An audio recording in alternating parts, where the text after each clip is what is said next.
High volume.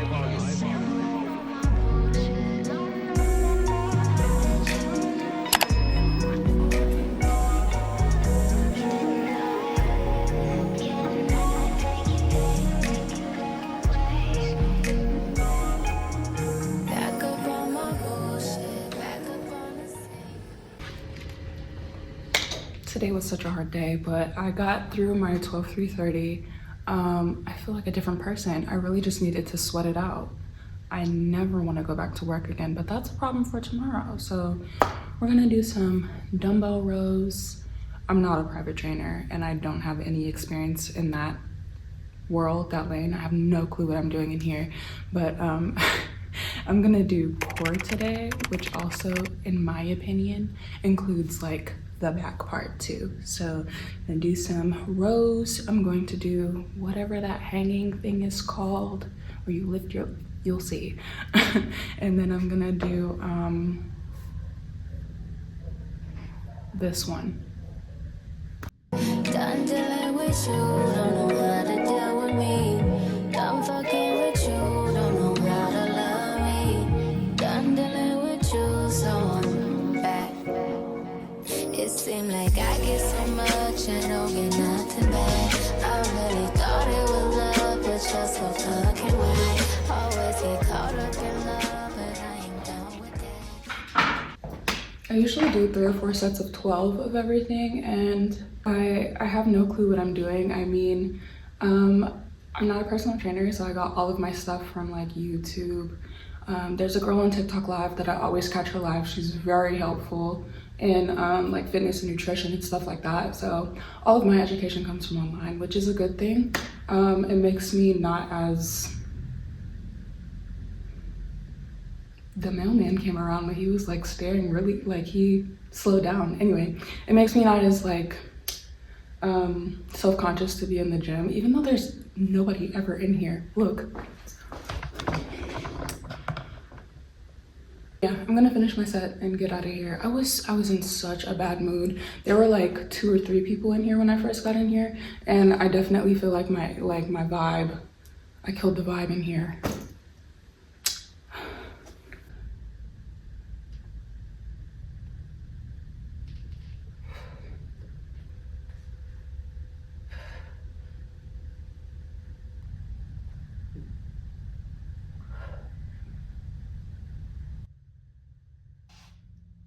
As I sat down to stretch, I realized it's been a while since I got a good stretch in, because I'm in here from 4 to 5, and usually I'm like checking the clock like a video game, like, okay, I can do it in 1 hour, I can do it all. And by the time I hit 5, I'm like, yes, I did it. And I just like immediately get in the car. So I don't get a good stretch in like every single time, which is not good. Pushing 30, guys.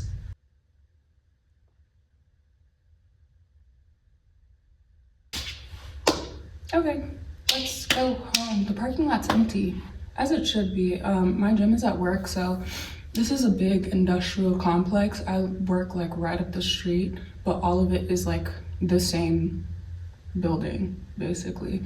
And so I come right in here after work. It's not the best gym ever, but it gets the job done. So yeah, parking lot's empty. Everybody's gone home, as they should.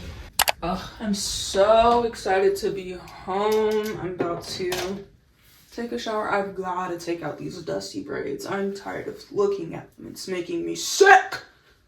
I'm so excited to be home. Nobody can talk crazy to me. I get to hear my own thoughts.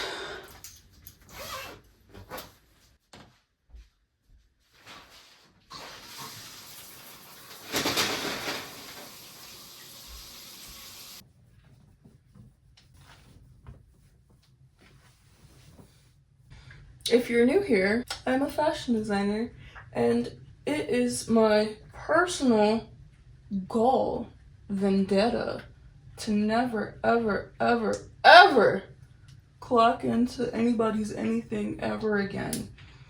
And I feel like often when I hear that online lately, a lot of it is, I want to run away to Santorini and live a soft girl life. And I too want to run away to Santorini, but I, more than that, want to provide a value in the space of fashion and art. I feel like create a community is also a phrase that's kind of overused, but that's what I'd like to do. And express myself.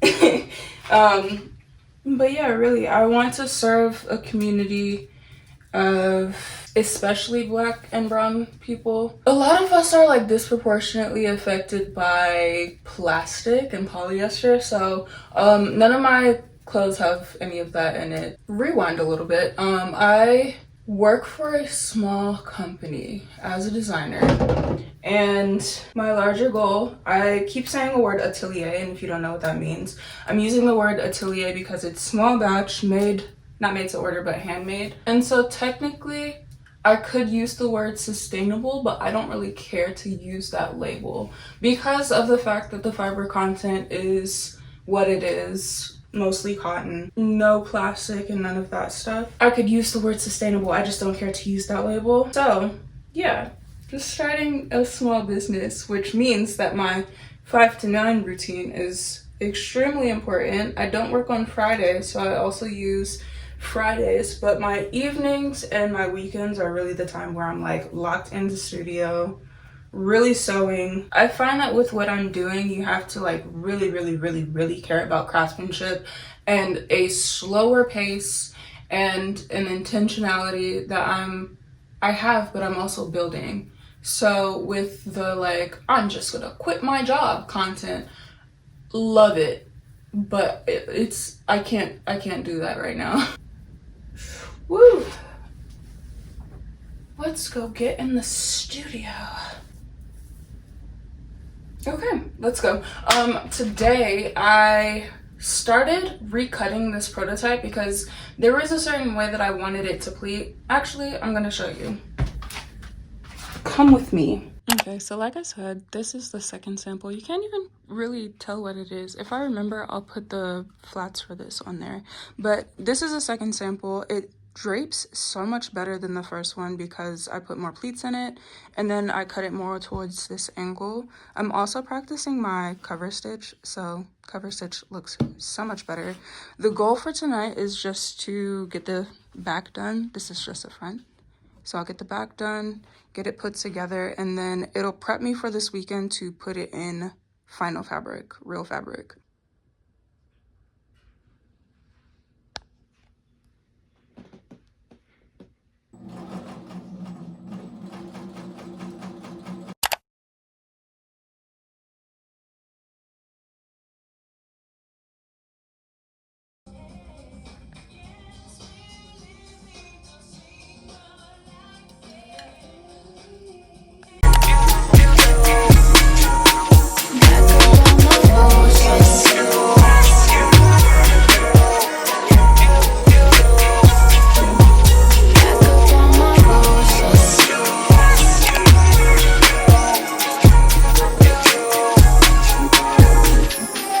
I'm reading Nine Perfect Strangers right now, and I am halfway through it and nothing is really happening. I'm enjoying the way it's written. I'm enjoying the different perspectives of each character, but I have a feeling that something sinister or like supernatural or something happens in this book and I haven't got, like, nothing's going on. Anyway, I'm going to read this until I fall asleep. Thank you so much for hanging out with me today, and I will see you next time. Toodles!